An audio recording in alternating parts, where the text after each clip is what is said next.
সম্প্রতি একাধিক উড়োজাহাজে ত্রুটি দেখা দেওয়ার পর প্রশ্ন উঠে বিমানের রক্ষণাবেক্ষণ ব্যবস্থা নিয়ে।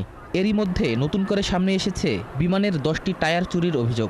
অকশন শেডে রাখা বিমানের অব্যবহৃত 10টি টায়ার খুঁজে না পাওয়ায় সোমবার থানায় জিডি করে বিমানের এক সহকারী ব্যবস্থাপক। আর জনসংযোগ কর্মকর্তা জানান, অনুমতি ছাড়াই এগুলো বেসরকারি একটি এয়ারলাইন্সের কাছে বিক্রি করা হয়ে থাকতে পারে। আনসার্ভিসেবল টায়ার 10টি, যেগুলি ব্যবহার অযোগ্য। এগুলি মূলত অকশন শেডে রাখা ছিল, যেগুলো ভবিষ্যতে অকশনে সেল করা হবে।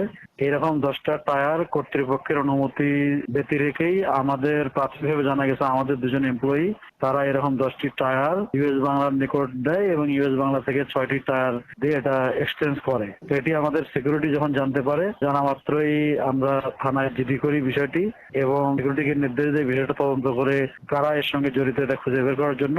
তদন্ত রিপোর্ট পাওয়া মাত্রই আমরা আমাদের যারাই জড়িত থাকবে তাদের বিরুদ্ধে আমরা কঠোর আইনানুগ ব্যবস্থা নেব।